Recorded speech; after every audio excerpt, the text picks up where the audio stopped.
Hi అండి, అందరికీ నమస్తే. ఈరోజు వచ్చేసి మా చెట్ల వంకాయలు కోసానండి. చిన్న చిన్నగా లేతవన్నమాట. అయితే ఈ చెట్లు ఇప్పటికీ దాదాపు 3 కిలోలు కాసినాయి అన్నమాట. టమాటా వంకాయలు.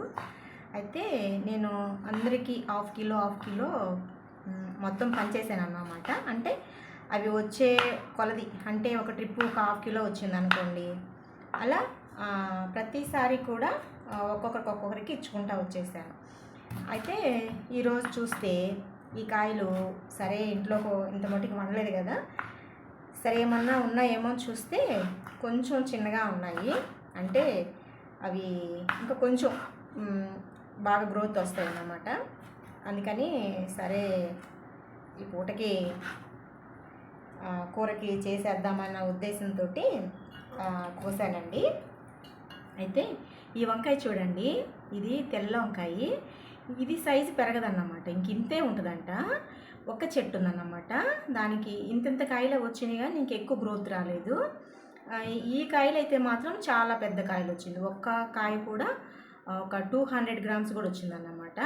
ఇది ఇంకా చిన్నది, ఇంకా పెద్ద గ్రోత్ వచ్చింది. కానీ ఈ కాయ మాత్రము ఇదే సైజు ఉందన్నమాట. అయితే ఈ కాయ మాత్రము చాలా టేస్ట్ ఉంటుందంట. నాకు వేరే అక్క చెప్పారు, చాలా బాగుంటుంది. నాకు అది చిన్నప్పుడు నేను చాలా ఎక్కువ తినేదాన్ని అమ్మ అని చెప్పింది అన్నమాట. అయితే నేనైతే ఎక్కువగా నల్ల వంకాయలు ఇష్టపడతాను, ఎందుకంటే మా అమ్మగారు గుత్తి వంకాయ చేసి పెట్టేవారు. ఎక్కువగా నాకు నల్ల వంకాయలు అంటే ఇష్టం. మొక్కలు పెంచడం కూడా నల్ల వంకాయల చెట్లు అంటే ఇష్టంగా పెంచేదాన్ని. అయితే నాకు ఈరోజు ఈ వంకాయలు చూపిస్తే బాగుంటుంది వీడియోలో. అంటే మన చెట్లకు కాసిన వంకాయలు అయితే ఎంత హ్యాపీగా ఆర్గానిక్ కదండి.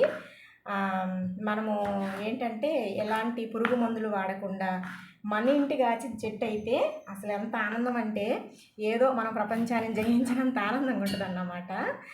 అంత హ్యాపీగా ఉంటుంది. అయితే నాకేమనిపించిందంటే, సరే నేనంటే ఇప్పుడు కాయలు, టమాటాలు, వంకాయలు అవి వీడియో చేస్తున్నాను. కొంతమంది ఇప్పుడు నేను ఈ వంకాయల చెట్లు, కూరగాయల చెట్లు చూపించడం వల్ల ఇంకొకరు ఏం చేస్తారంటే, మనం కూడా మొక్కలు పెంచుదాము, మొక్కలు పెంచితే మరి మనకి కాయలు వస్తాయి, కూరగాయలు మనకి ఇంట్లోకి వస్తాయి, ఖర్చు కాకుండా ఉంటుంది, కమ్మంగా మన ఆహార పంట మన చేతిలో వస్తుంది అన్న ఉద్దేశంతో అనుకోవచ్చు, మంచిది. కానీ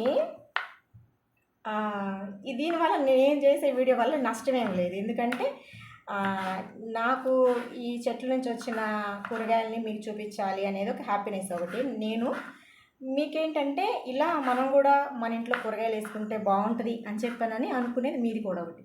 కానీ ఇంకా కొన్ని వీడియోస్ ఎలా చూపిస్తున్నారంటే డబ్బులు ఎలా సంపాదించాలి, బాగుంది, డబ్బులు ఎలా సంపాదించాలని బాగుంది. కానీ ఇవి కూడా మా చెట్టు నుంచి వచ్చిన టమాటాలండి. ఇవన్నీ కూడా మా చెట్టు నుంచి వచ్చిన టమాటాలే. అప్పుడు 4 కాయలు, అప్పుడు 4 కాయలు వస్తే ఇలా వచ్చేసినాయి అన్నమాట. నేను వాడుతూనే ఉన్నాను. అయితే చాలా చిన్నగా ఉన్నాయి అన్నమాట. ఇవి నాటు టమాటా, చాలా టేస్ట్ ఉంటాయి.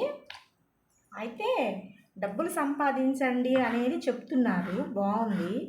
కానీ మా చిన్నతనంలో అయితే ఎవరు టీచర్స్ చెప్పినా, పేరెంట్స్ చెప్పినా, మరి బంధువులు, మరి పెద్దవారు చెప్పినా కూడా కష్టపడండి, మీరు బాగా చదవండి, మంచి పొజిషన్కి రండి, మీరు డబ్బు సంపాదించుకోండి అని చెప్పి, అసలు డబ్బు సంపాదన అనేది ఇప్పుడు చెప్పేవాళ్ళు కాదు. కష్టపడండి, మీకు మంచి ప్రతిఫలం వస్తుందని చెప్పేది. ఇప్పుడు యాడ్స్ వస్తున్నాయి, ఏదో గేమ్స్ ఆడండి, మనీ, డబ్బులు సంపాదించండి, కష్టపడకుండా సంపాదించండి అని చెప్తూ ఉంటే అది నాకు, అరే నేను ఈ వీడియో చేస్తున్నాను కదా, ఈ వీడియో వల్ల ఎవరికి నష్టం లేదు కదా, కానీ కొంతమంది వీడియోస్ చేస్తున్న వాటి వల్ల చాలామంది ప్రాణాలు కోల్పోతూ ఉన్నారు అనేది ఇక్కడ విషయం నేను చర్చించుకోవాలనుకున్నాను. అయితే మొన్న రీసెంట్గా ఒక యవ్వనస్తుడు చనిపోయాడు అన్నమాట. కారణం ఏంటి అంటే, బెట్టింగ్ గేమ్ ఆడి 2 లక్షలు పోగొట్టాడు. అంటే 2 లక్షలు అంటే 1 లక్ష రూపాయలేమో వాళ్ళ మదర్ అకౌంట్లోకి వచ్చినాయి, అంటే గ్రూప్ డబ్బులు, పొదుపు డబ్బులు. ఆ డబ్బులు పెట్టి ఆడితే ఇంకొక 1 లక్ష వచ్చిందంట. ఇంకా అంతటితో ఊరుకోకుండా మరలా ఆడినప్పుడు ఈ 2 లక్షలు పోయినాయి అన్నమాట. అయితే ఇంకా ఆ బాబు హ్యాంగింగ్ చేసుకొని ఈ లోకానికి దూరంగా వెళ్ళిపోయాడు. అయితే అంతకుముందు ఆ బాబుకి హెల్త్ బాగాలేకపోతే 15 లక్షలు ఖర్చు పెట్టి తల్లిదండ్రులు నువ్వేమి చేయొద్దురా, నువ్వు హ్యాపీగా ఉండు అని చెప్పి, నేను చదువుకో అని చెప్తే ఆ బాబు ఫోన్లో ఎడిక్ట్ అయిపోయి, అంటే ఎవరు ఫోకస్ చేస్తున్నారు దాన్ని?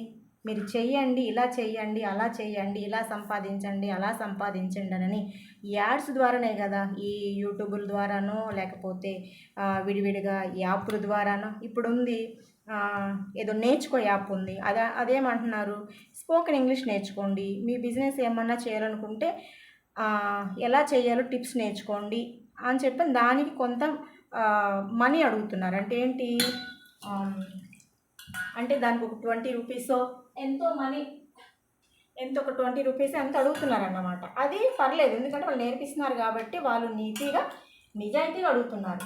కానీ ఈ బెట్టింగ్ యాప్లు అనేది మరి ఎవరు ప్రమోట్ చేస్తున్నారు? ప్రభుత్వాలకు తెలియకుండా ఉన్నాయా, లేకపోతే సిస్టానికి మరి ఎవరికి తెలియకుండానే ఆ గేమ్స్ అనేవి రన్ అవుతున్నాయా? మరి ఇలా ఎంతమంది ప్రాణాలు పోతూ ఉన్నాయి అనేది మనం ఒకసారి గమనించాలి. ఎందుకంటే ఎక్కువగా సెల్ ఫోన్ చిన్నపిల్లల చేతుల్లో ఉంటుంటే నేను ఎంతమంది చెప్తుంటే వాళ్ళు అంతేనక్క, వాళ్ళు ఇవ్వరక్క, ఫోన్ ఇవ్వకపోతే ఏడుస్తారక్క అని చెప్తున్నారు. కానీ అరే అక్క చెప్పింది మన పిల్లలకి నష్టం అంట, మరి దానివల్ల ఇబ్బంది అంట అని చెప్పానని ఫోన్ తీసుకునే వాళ్ళు ఎవరు లేరు.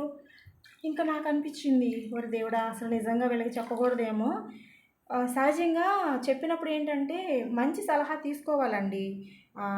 కానీ ఇప్పుడు ఎలా ఉన్నారంటే మనము సలహాలు అడిగితేనే చెప్పాలేమో, నష్టపోయిన తర్వాత చెప్తే, నష్టపోకుండా ఉంటే చెప్తే మంచిది కదా అని నా ఆలోచన. కానీ అక్కడ పరిస్థితి ఎలా ఉందంటే నష్టపోయిన తర్వాత మాత్రమే మేము తీసుకుంటాము ఇలాంటి ఆలోచనలు అని చెప్పానని అనే పరిస్థితులకి ప్రజలు వచ్చేసారు. ఇంకా మనం ఏం చేయలేము ఎవరిని. అంతకుముందు నాకు ఒక వేరే వాళ్ళకి, మాకు తెలిసిన బంధువులకి ఒక అమ్మాయికి కిడ్నీస్లో రాళ్ళు వచ్చినాయి. వస్తే వాళ్ళకి ఆపరేషన్కి హాస్పిటల్కి వెళ్ళాలి, మనీ లేదు, ఆరోగ్యశ్రీ ద్వారా వెళ్ళాలి అనుకుంటూ ఉన్నారు.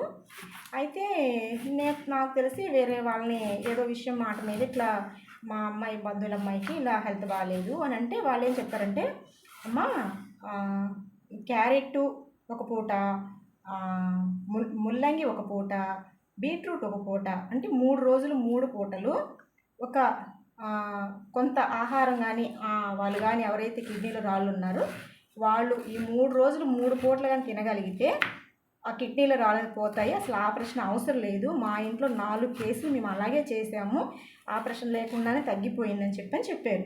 కానీ వాళ్ళు నాకు చెప్తూ ఒక మాట చెప్పారంటే, నువ్వు చెప్పినా తీసుకోరమ్మా నీ సలహా, ఎందుకంటే ఇప్పుడు ఎవరికి పని చేయట్లేదు, మేము కూడా చాలామంది చెప్పాం కానీ ఎవరు పాటించలేదు, మేమైతే పాటించాము, ఆ రిజల్ట్ అని మాకు తెలుసు అని చెప్పి అన్నారు.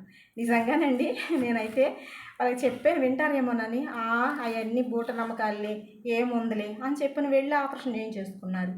నిజంగా మంచి మాటలకి తప్పుడు మాటలకి చెవి ఎగ్గుతున్నారు కానీ మంచి మాటలకి ఎవరో కూడా చెవి ఎగ్గట్లేదు అనేది మాత్రం అర్థమవుతుంది. సో కాబట్టి మనము మంచి ఏదైనా మనకి మంచి అనిపించినప్పుడు, జెన్యున్గా అనిపించినప్పుడు ఖచ్చితంగా వాటిని మనము వినాలండి.